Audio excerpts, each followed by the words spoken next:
Hello बच्चों, कैसे हैं आप सब? अच्छे से हैं? तैयारी भी कर रहे हैं कि नहीं? कहीं ऐसा तो नहीं है कि लॉकडाउन पीरियड को आप बर्बाद कर रहे हो? वो कहा भी गया है, वो लोग दूध के फटने पे नहीं रोते जिन्हें फटे हुए दूध से पनीर बनाना आता है। दूध फट गया, पनीर बना लो। लॉकडाउन है, स्कूल नहीं जा पा रहे, और अच्छे से तैयारी करो। आज आपके पास इतने सारे ऑप्शन हैं इंटरनेट के थ्रू, आप बहुत सारी चीजें सीख सकते हैं। मैं खुद एक एग्जाम्पल हूं कि ये इस लॉकडाउन में मैं आपके सामने ये जो आपके लिए वीडियोस बना रहा हूँ, इससे पहले नहीं बनाए, लेकिन इसका मैं बहुत अच्छे से यूटिलाइज कर रहा हूँ। तो उम्मीद करता हूँ आप सभी भी इसका अच्छे से उपयोग करेंगे। चलिए स्टार्ट करते हैं अपना टॉपिक। चैप्टर 4 चल रहा है, एडमिशन ऑफ ए पार्टनर।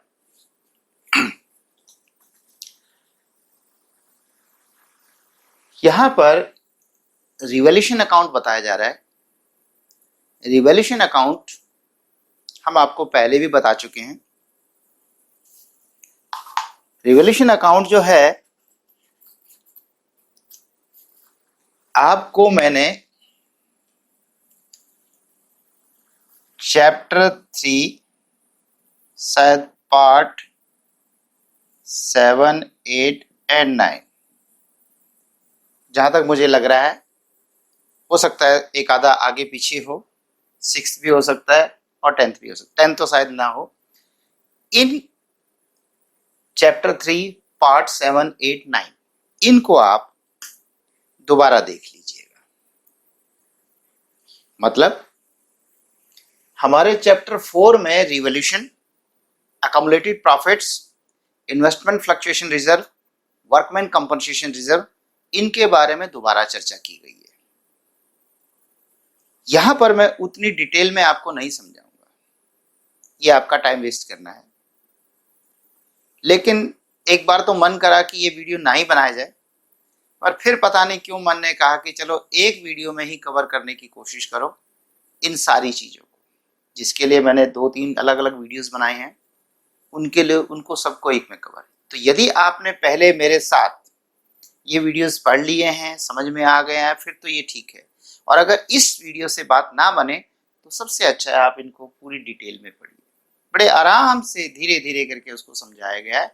यहाँ पर स्लो नहीं पढ़ाऊंगा, यहाँ पर स्पीड से लूंगा। ठीक है, चलिए, तो ये आप वीडियोस नोट कर लीजिएगा, इनको आप चेक करिएगा और उसमें आप वहां से तैयारी कीजिएगा। रिवॉल्यूशन क्या होता है मैंने पहले बताया, कि अब शॉर्ट में बताऊंगा। जब भी पार्टनरशिप डीड में चेंज आता है, वो चाहे 3 पार्टनर्स पहले से थे और तीनों की रेशो बदल गई, कोई नया नहीं आया, तब भी पार्टनरशिप डीड बदल गई, रिकॉन्स्टिट्यूटेड हो गया पार्टनरशिप, तो ऐसी कंडीशन में आपको रिवॉल्यूशन करना पड़ता है। अब क्योंकि टॉपिक का नाम एडमिशन ऑफ पार्टनरशिप है, और इससे नेक्स्ट टॉपिक आने वाला है रिटायरमेंट ऑफ पार्टनर या डेथ ऑफ पार्टनर, वहां भी और यहां भी ये सब जगह सेम चलेगा। देखिए, रिवॉल्यूशन अकाउंट कब बनता है? जब भी कभी रिकॉन्स्टिट्यूट होता है, फर्म का जो रिकॉन्स्टिट्यूट होता है, पुनर्गठन होता है। तो यहां पर भी पुनर्गठन होगा कि जब पार्टनर कोई नया आएगा, 2 पार्टनर पहले से हैं, ए और बी पार्टनर पहले से हैं, 3:2 की रेशियो में है, सी को पार्टनर बनाया 1/6 शेयर का। तो क्योंकि नया पार्टनर आया है, तो नया क्या क्या लाता है? नया लाता है कैपिटल, ओके, ठीक है। नया लाता है गुडविल, ओके। कैपिटल क्यों लाता है? क्योंकि बाकियों ने भी कैपिटल लगा रखी है, बिना पूंजी के कौन आने देगा? या तो उसके अंदर इतनी ज्यादा नॉलेज हो, टेक्निकल ज्ञान हो कि वो बिना पूंजी भी आ सकता है, तो ठीक है, अदरवाइज ज्यादा चांसेस होते हैं कि पूंजी तो लानी पड़ती है। कैपिटल लाएगा उसी के लिए रहेगी। गुडविल लाएगा, क्यों लाएगा गुडविल? क्योंकि इस बंदे को जो 1/6 शेयर मिल रहा है, वो इन दोनों में से या तो दोनों ने त्याग किया है, या किसी एक ने किया है, या दोनों ने कम ज्यादा किया या बराबर किया, पर इतना पक्का है कि किसी ना किसी ने तो त्याग किया ही है। तो जिसने त्याग किया है वो भला क्या क्यों करेगा क्यों करेगा सैक्रिफाइस? इसलिए उसे कुछ मुआवजा चाहिए, तो ये बंदा गुडविल लाएगा और उस बंदे को गुडविल मिलेगी। किसको मिलेगी? दोनों में से जो त्याग करेगा। दोनों करेंगे तो सैक्रिफाइस रेशियो में। क्लियर है? ठीक है, चलिए इनको मिटा दूं मैं।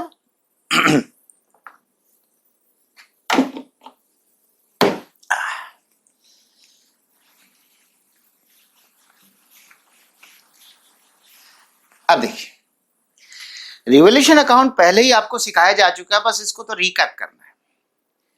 Revolution is a nominal account, इससे नॉमिनल अकाउंट, और नॉमिनल का रूल है debit all the expenses and losses, credit all the incomes and gains.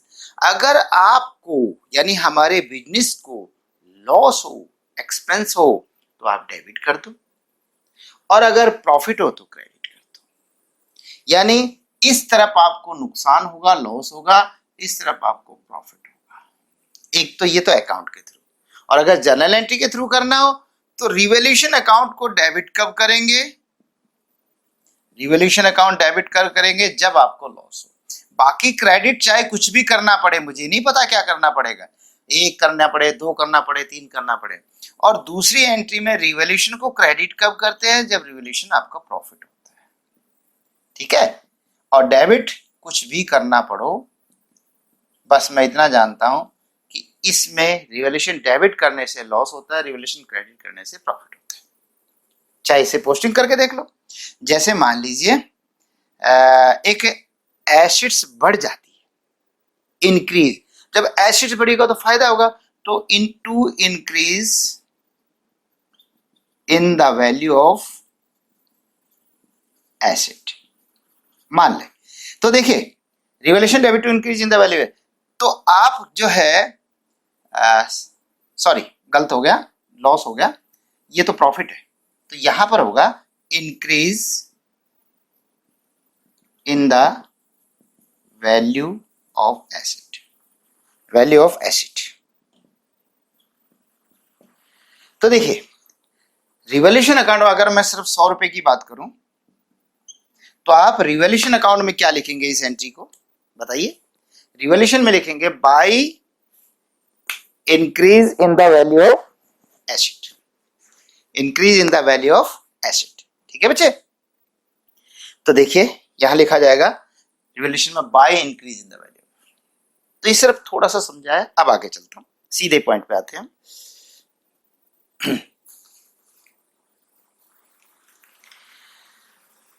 कैसे बढ़ेगा? एक सिर्फ एसिड्स को पकड़ लो, बस इसको पकड़ लो। एसिड्स के बढ़ने से, इंक्रीज होने से फायदा होता है, तो एसिड्स के डिक्रीज होने से लॉस होगा। अगर एसिड्स के बढ़ने से फायदा होता है, एसिड्स के बढ़ने से फायदा होता है, तो ये पक्का पता है कि लायबिलिटी के बढ़ने से फायदा नहीं हो सकता। तो लायबिलिटी के बढ़ने से increase in the value of liability, loss. और अगर लायबिलिटी के बढ़ने से नुकसान होता है, लायबिलिटी के घटने से फायदा होता है, तो decrease in the value of liability. ठीक है, और एक अगर कोई पहले से बुक्स में एसिड्स नहीं है, जिसको कहते हैं अनरिकॉर्डेड एसिड्स, और अब मिल जाए, कहते हैं ना बिल्ली के भागो छीका फूटा, है ना, यानी किस्मत से मिल जाए, या हमने स्टोर में देखा और वो चीज मिल गई जो हमारी बुक्स में नहीं थी, तो अनरिकॉर्डेड एसिड्स है, वो हमारे लिए फायदा है, क्योंकि एक एसिड्स जन्म ले रही है, पैदा हो रही है। इसी तरह से कोई अनरिकॉर्डेड लायबिलिटी आ जाए, याद ही नहीं था कि किसी के पैसे देने, उस बंदे ने कहा सर आपने मेरे पैसे देने याद तो है, मैं कहा यार मुझे तो याद नहीं है, याद करो सर उस दिन दिए थे, ओहो अब तो देने पड़ेंगे, तो ये लायबिलिटी अनरिकॉर्डेड लायबिलिटी हमारे लिए लॉस। तो किसको पकड़ा? सिर्फ एसिड्स को पकड़ लो, बस याद रह जाएगा। अब मान लेता हूं 100 की एसिड्स बढ़ गई, 50 की लायबिलिटी घट गई, 50 की अनरिकॉर्डेड एसिड्स बढ़ गई, बढ़नी हो तो अनरिकॉर्डेड जो टोटली होती है, तो 200 हो गई।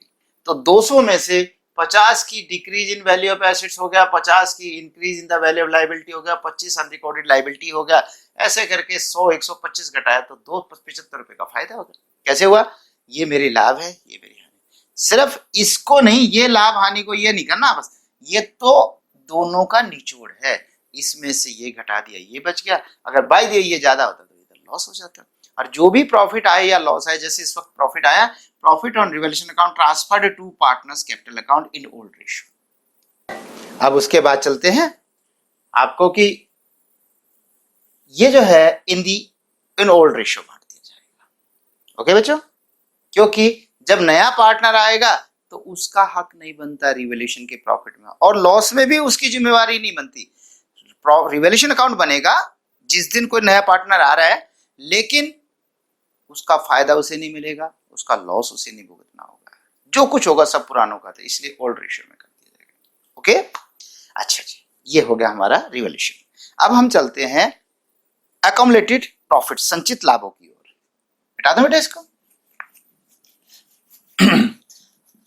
वो भी हम संचित लाभ कर चुके हैं, मैंने जो आपको नोट करवाए थे 7, 8, 9 जो वीडियोस हैं वो आप जरूर देख लीजिएगा यदि आपको क्लियर नहीं है। अगर आप मेरे साथ साथ चलते आए हैं और आपको क्लियर है फिर तो कोई प्रॉब्लम ही नहीं है, फिर तो ठीक है, ये आपके लिए ही है, एक एक रिकैप हो जाएगा। एक्युमुलेटेड प्रॉफिट्स,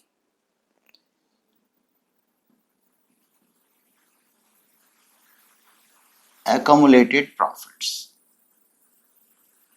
संचित लाभ। क्या होता है संचित लाभ? जैसे हमारे पास जनरल रिजर्व है,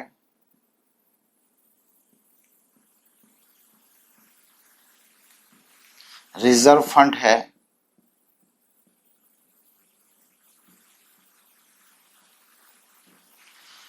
वर्कमैन कंपनसेशन रिजर्व है,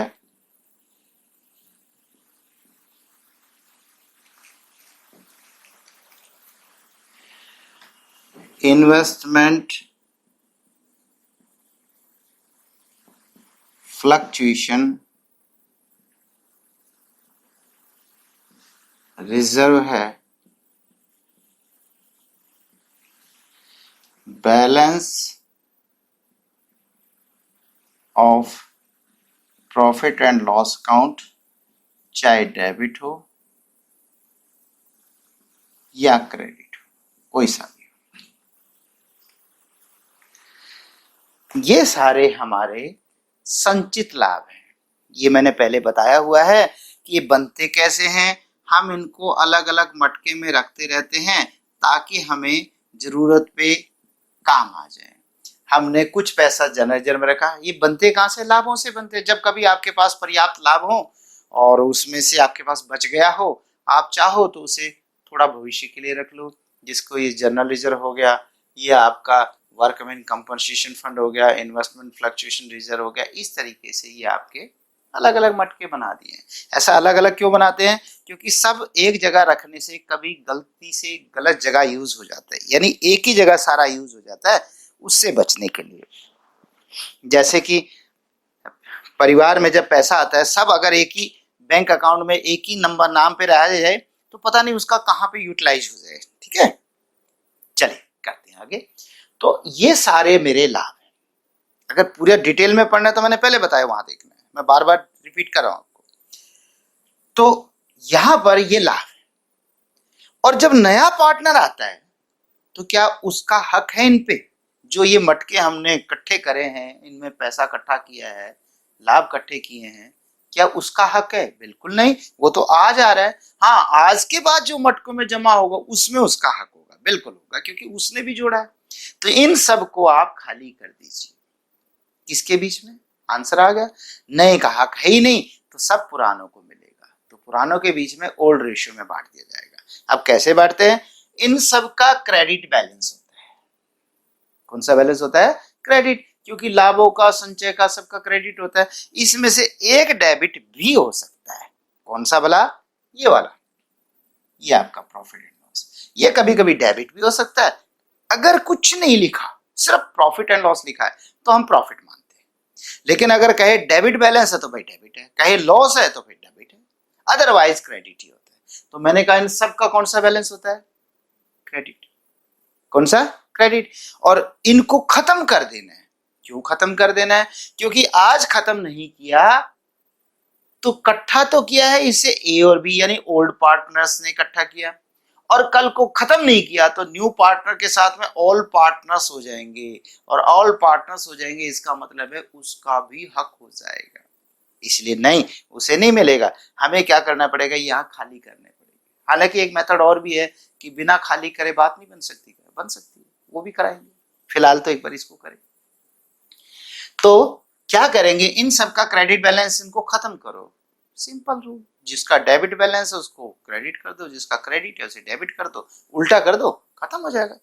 जनरल लेजर कौन सा बैलेंस होता है, क्रेडिट, तो आप जनरल लेजर को डेबिट कर दीजिए, जनरल लेजर को डेबिट, खत्म हो गया। रिजर्व फंड को भी डेबिट कर दो, रिजर्व फंड अकाउंट डेबिट, ये भी खत्म हो गया। वर्कमैन कंपनसेशन फंड या वर्कमैन कंपनसेशन रिजर्व, इसे भी डेबिट कर दीजिए। इन्वेस्टमेंट फ्लक्चुएशन रिजर्व, इसे भी डेबिट कर दीजिए। इन सब को डेबिट करके, और अगर प्रॉफिट एंड लॉस भी है और प्रॉफिट एंड लॉस का क्रेडिट बैलेंस है, अगर क्रेडिट है तो इसे भी डेबिट कर दीजिए। ऐसा करने से खत्म हो जाएंगे, और किस में बटेंगे, to old partners capital account. लो जी, in old ratio, old ratio बांटा जाएगा। ठीक है, क्लियर हुआ सबको, कैसे करते हैं, सबका क्रेडिट है डेबिट। हाँ, एक का अगर बाय दिए डेबिट हो तो भाई अब उसको क्रेडिट करना पड़ेगा, to profit and loss account, bracket में डेबिट बैलेंस है जी, उसको आप जब क्रेडिट करोगे तो ये खत्म हो जाएगा। और old partners capital account, old partners capital account debit कर दो इन old ratio, in old ratio, that's. ठीक है बच्चे, सभी को आगे समझ में, इसको आप खत्म कर दें, बस ये लीजिए, ये भी समझ में आ गया। अब तीसरा चलते हैं हम वर्कमैन कंपनसेशन फंड के बारे में।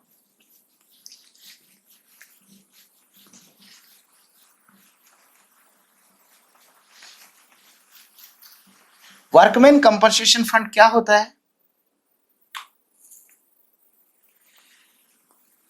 वर्कमैन कंपनसेशन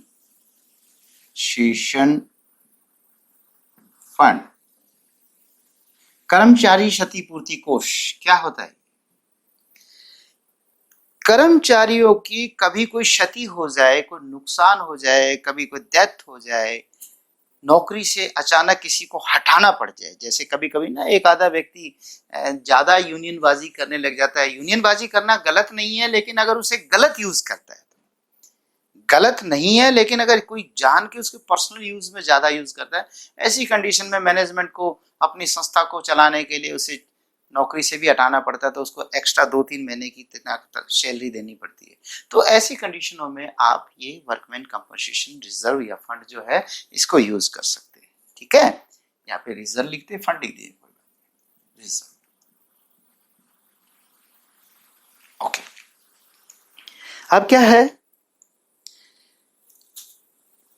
मान लेते हैं हमारे पास रिजर्व पड़ा था वर्कमैन कंपनसेशन, और हमने जर्मनी से मशीन मंगाई और सारा पैसा वहां लगा दिया। अभी तो मैंने कहा था कर्मचारियों के लिए, लेकिन ऐसा नहीं है, कर्मचारियों का अधिकार है। मान लीजिए कोई घटना ही नहीं घटती है और हमारे पास पैसा पड़ा है, हमने कहा चलो यार ऐसा करो, इसी मशीन मंगाने में लगा दो क्योंकि फिर कर लेंगे, और मशीन आई, मशीन को फिट करते हुए किसी कर्मचारी की डेथ हो जाए, ऐसे में उसको मुआवजा देना पड़ता है। मुआवजा देना पड़े, हमारे पास पैसे नहीं है, क्यों, क्योंकि हमने सारा जो पैसा था वो एक बार जर्मनी दे दिया। हमने कर्मचारियों को कहा कि थोड़े दिन काम कर लो, पैसा आने के बाद इस जो कर्मचारी जिसकी डेथ हुई उसके परिवार को मुआवजा दे देंगे, विश्वास रखें। लेकिन कर्मचारी कहते हैं नहीं सर, पहले मुआवजा दो तब हम काम करेंगे, इससे पहले नहीं करेंगे। तो ऐसे में हम फंस के खड़े हो गए, है ना। तो क्या करते हैं, ऐसी कंडीशन से बचने के लिए ही ये वर्कमैन कंपनसेशन रिजर्व रखा रहता है कि अलग से इसको रखा जाए। ओके बच्चे, इसीलिए बनाया जाता है।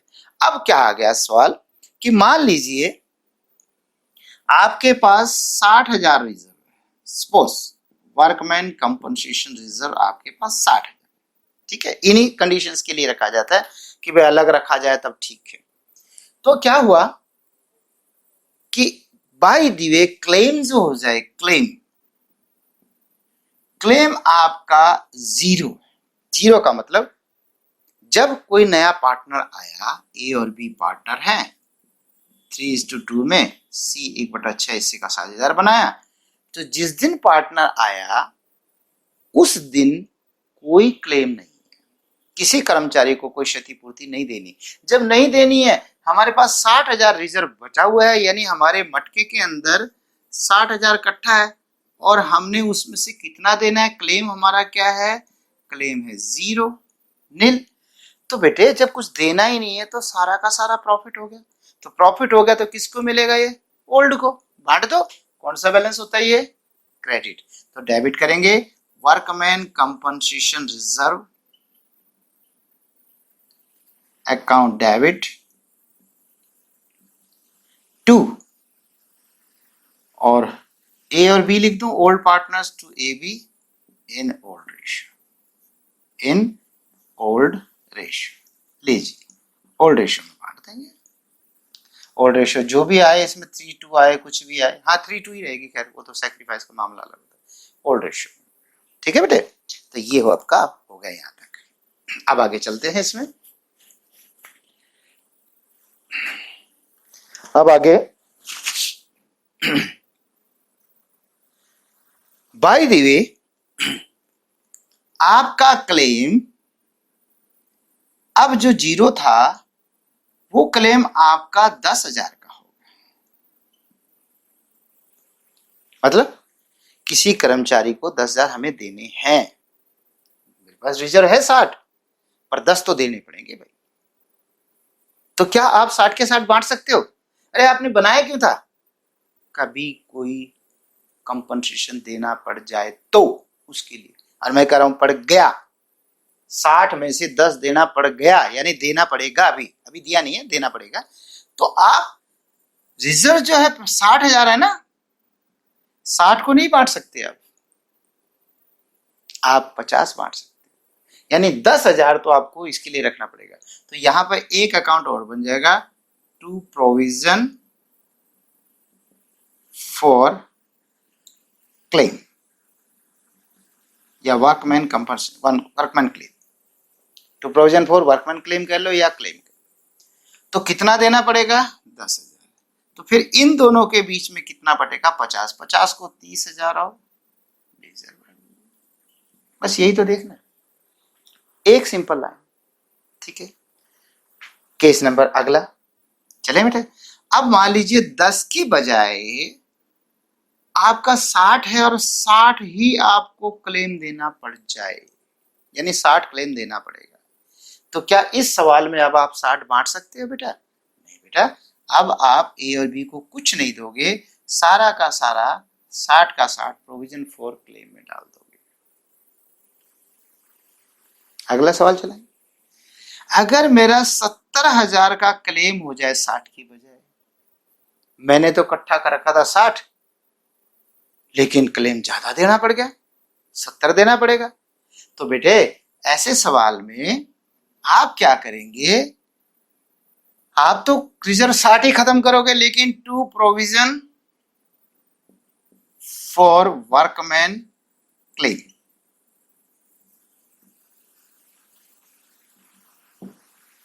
वर्कमैन कंपनसेशन क्लेम कर लो, चाहे वर्कमैन क्लेम कर लो, कितना 70 देना पड़ेगा। तो बेटा ये तो 10,000 आपको फालतू देना पड़ रहा है, आपने तो नहीं सोचा था इतना। ऐसे सवाल में 10,000 रुपए को आप और नुकसान मानिए रिवैल्यूएशन अकाउंट से, याद है रिवैल्यूएशन अकाउंट जब डेबिट होता है तो लॉस होता है, ये लो माइनस कर दो, लॉस हो, ये लो जी, ये खत्म हो गया। सिचुएशन सारी समझ में आ गई भाई? यही तो हो सकता है, 60 है 0 हो क्लेम, तो क्या करोगे, सारा बांटोगे। 60 है उससे कम है क्लेम, जैसे 10 क्लेम था तो भाई 10 तो प्रोविजन में डाल दोगे, बाकी बांट लोगे, और जितना था उतना ही क्लेम हो जाए, 60 का 60 क्लेम हो जाए तो भाई कुछ भी बांटने को नहीं मिलेगा, सिर्फ प्रोविजन में डाल दिया जाएगा। और बाय द वे क्लेम ही ज्यादा हो जाए तो भाई नुकसान हो गया, नुकसान हो गया तो रिवैल्यूएशन अकाउंट से किया जाएगा बाकी जो एक्स्ट्रा लॉस। ठीक है बेटे, ये है मैंने आपको सारा वर्कमैन कंपनसेशन क्लेम करवा दिया। अब उसके बाद एक और बच गया इन्वेस्टमेंट फ्लक्चुएशन रिजर्व, उसको भी ऐसे करवा देते हैं। मैंने पहले बताया कि यदि बिल्कुल आराम आराम से धीरे धीरे अगर आप डिटेल चाहते हो तो आप वो लेक्चर दोबारा देख लीजिए, और अगर आपने देखा हुआ तो फिर यही चला लेते हैं। इन्वेस्टमेंट फ्लक्चुएशन रिजर्व,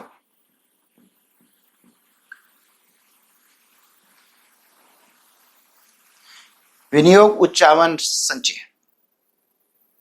इन्वेस्टमेंट में जो फ्लक्चुएशन आता है, फ्लक्चुएशन होता है कम ज्यादा, जैसे लाइट कम ज्यादा होती है ना, कई बार आ रही है कई बार जा रही है, कम हो रही है ज्यादा हो रही है, भाई फ्लक्चुएशन क्यों हो रहा है, ये फ्लक्चुएशन है।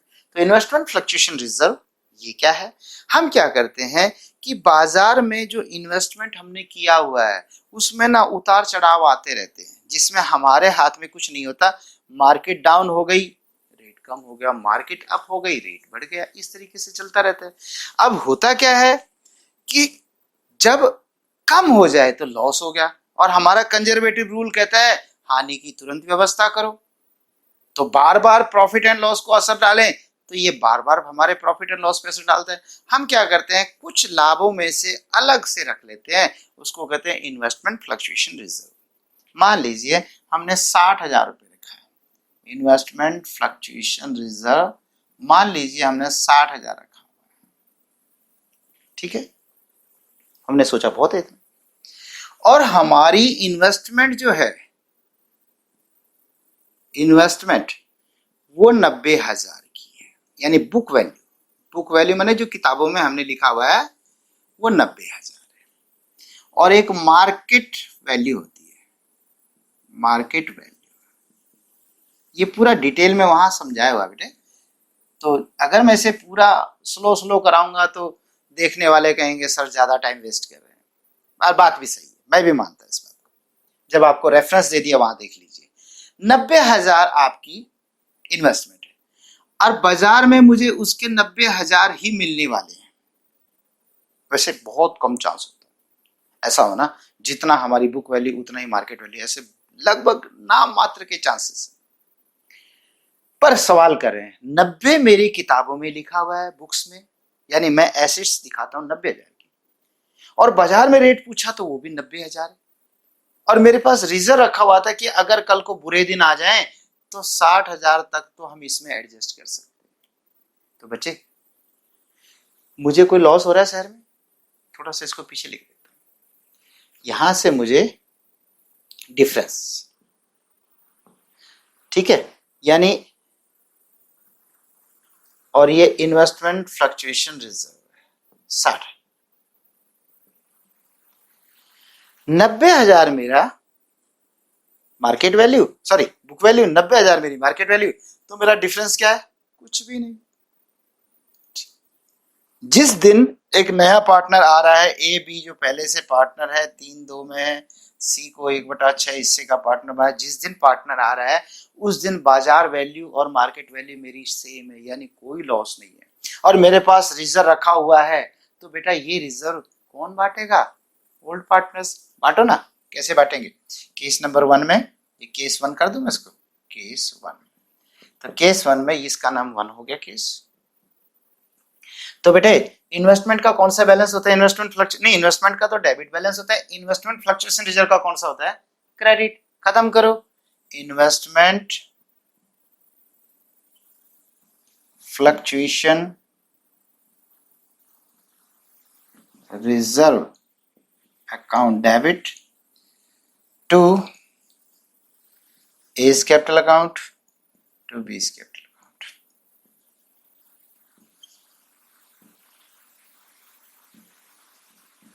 लो जी, इन ऑर्डर रेशियो 3-2, तो टोटल मेरे पास 60,000 है, केस नंबर 1 है। 60 का 60 बांटूंगा तो 5, 3 और 2 में 5, 12, 12 3 36,000 इसको मिल जाएगा, और 12 दूनी 24,000 इसको। दैट्स खत्म कर। पुरानों का था, पुरानों ने बांट लिया। केस नंबर 2, अगर मेरा ये 90,000 है, ये तो 90 ही रहेगा क्योंकि बुक वैल्यू है 3, 4, 5 और रिजर्व भी मेरे पास 60 का 60 ही है।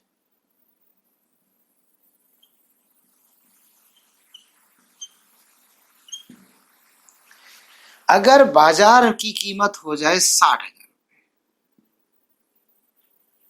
मेरे पास 90,000 की इन्वेस्टमेंट है, पर अगर मैं बेचना चाहूं तो बाजार केवल इसके 60,000 देने को तैयार है, 30,000 कम देने को तैयार है, तो 30,000 का लॉस हो गया। तो लॉस को मैं यहां से पूरा करूंगा ना, तो यहाँ पे डिफरेंस कितना आ गया, यानी यहाँ पे मेरा लॉस हो गया 30,000, ये लॉस, समझ गए, लॉस हो गया क्योंकि बाजार वैल्यू में से ये घटा, यानी डिफरेंस यानी market value minus book value, 30,000 का लॉस। ठीक है बच्चे। अच्छा जी 30,000 का लॉस है, तो मैं यहां से एडजस्ट कितना कर लूं, adjustment of investment fluctuation reserve कितना कट जाएगा भाई बेटे, 30,000 का नुकसान हो रहा है ना, तो इसमें से 30 काट लो ना, तो बाकी आपके पास सरप्लस क्या बचा, surplus of investment fluctuation reserve क्या बचा मेरे पास, 60 था, 30 तो मेरा उनमें लग जाएगा, तो 30,000 रुपए ही मैं पार्टनर्स में बांटूंगा। ठीक है, तो देखिए कैसे करते हैं, बाई दे, देखिए 60 तो है ही, 60 में से 30,000 तो आपका कट जाएगा इन्वेस्टमेंट के लिए, तो यहां पे इन्वेस्टमेंट को क्रेडिट करोगे टू इन्वेस्टमेंट अकाउंट, 30,000, फिर कितना बचेगा, 30 बचेगा, और 30 दोनों में 5 12 30,000, 5 6 का 6 थी 18,000 और 6 दूनी 12, ये लीजिए ऐसे बटेगा, वही जैसे वर्कमैन कंपनसेशन रिजर्व किया था। ठीक है, केस नंबर 3, 90,000 है और मेरा 30,000 रुपए अगर मार्केट वैल्यू हो जाए तो कितने का लॉस हो रहा है, 60,000 का लॉस, ये लॉस, दिस इज लॉस। ठीक है, लॉस है 60,000, अब 60,000 का लॉस है और इन्वेस्टमेंट फ्लक्चुएशन रिजर्व भी मेरे पास कितना है 60, तो मेरा कितना एडजस्ट हो जाएगा रिजर्व, सारा का सारा फुल, तो मेरे पास क्या बचा, कुछ भी नहीं, तो मैं बांटने लायक डिस्ट्रीब्यूटेबल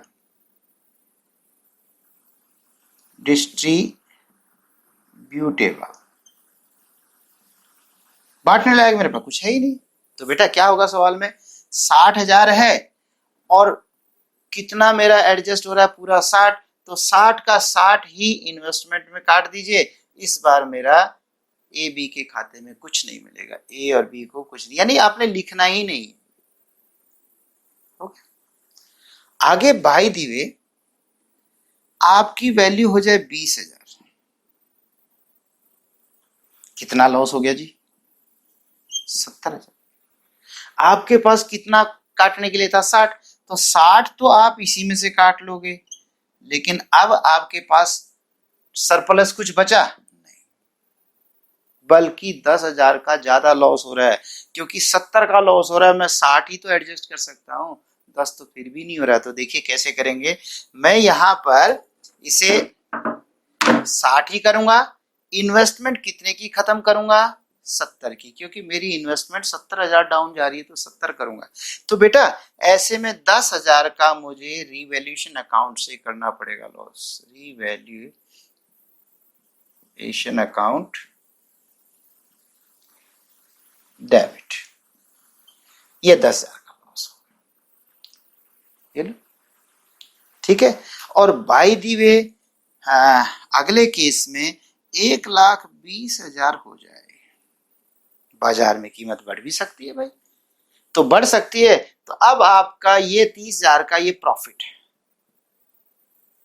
ये 30,000 का प्रॉफिट है, क्योंकि 90,000 मेरी बुक्स में है, लेकिन बाजार में उसकी कीमत 1,20,000 है, तो 30,000 का मुझे प्रॉफिट है, प्रॉफिट है, तो रिजर्व में से एडजस्टमेंट तो कुछ हुआ ही नहीं, मैं सारा का सारा रिजर्व डिस्ट्रीब्यूटेबल है, बांटने लायक है। तो बेटा ऐसे सवाल में पूरा 60 का 60 बांटिए।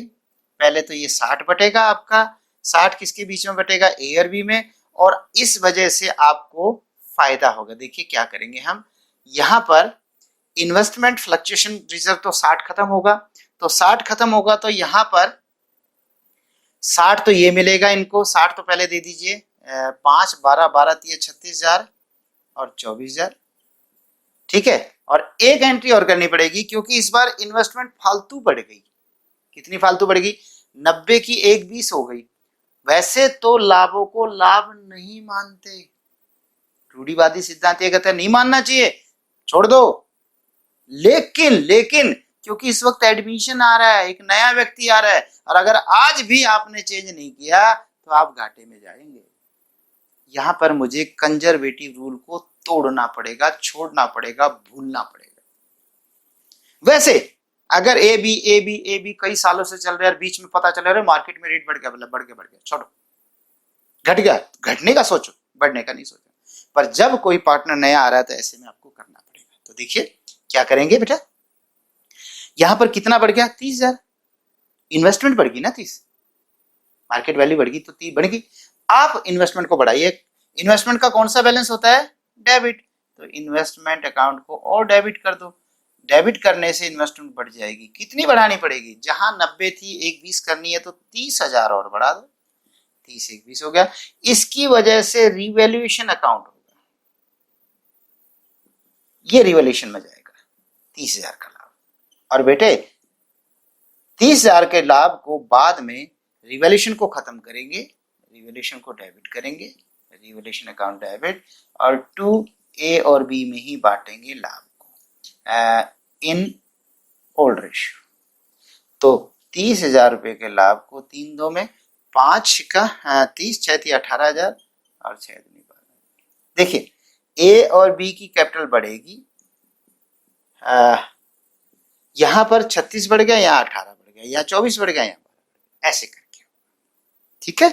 अच्छा ये थोड़ा सा एक है, अगर केवल एक ही इन्वेस्टमेंट की वजह से ही बढ़ता तब तो मैं रिवॉल्यूशन ऐसे करता, लेकिन अभी अभी मैंने आपको रिवॉल्यूशन करा तो वो एक एक चीज का नहीं करते साहब, सारी चीजों का निचोड़ करके, जो बढ़ने के बढ़ा दो, जो घटने के घटा दो, और लास्ट में निचोड़ करके टोटल प्रॉफिट बढ़ गया तो पार्टनर को दे दो, टोटल लॉस हो गया तो पार्टनर से ले लो। ठीक है बेटे, मुझे लगता है इस चैप्टर को मुझे यहीं क्लोज करना चाहिए, इस लेक्चर को, और अगले लेक्चर में फिर मिलते हैं, ठीक है। और बड़े ध्यान से पढ़े, मूल मंत्र याद रखें। क्या है मूल मंत्र, बोलिए जोर से, क्या है, दौड़ना नहीं छोड़ना नहीं, दौड़ना नहीं छोड़ना नहीं, ये याद रखना, जल्दी जल्दी नहीं चलना और बीच बीच में स्किप करके नहीं चलना। बेटे हम बहुत कम में आपको पढ़ाने की कोशिश कर रहे हैं, क्लास में पढ़ाते हैं, समय होता है काफी, यहाँ तो लेक्चर है, लेक्चर वीडियो लेक्चर से वीडियो लेक्चर में आपको कम जगह में पढ़ाना पड़ता है, इसलिए दौड़ना नहीं छोड़ना नहीं, कोई मौका नहीं है आपके पास। और एक और प्रॉब्लम है, मैं आपसे पूछ भी तो नहीं पा रहा कि आपको समझ में आया कि नहीं, आपके मन में कई सवाल उमड़ते होंगे, उनका जवाब तो नहीं दे पा रहा मैं, तो इसलिए जितना मैं दे पा रहा हूं उतने से ही काम चलाना पड़ेगा। तो आपके पास भी तरीका यही है कि एक एक चीज को प्रॉपरली करें। ओके, बाय बाय, फिर मिलते हैं।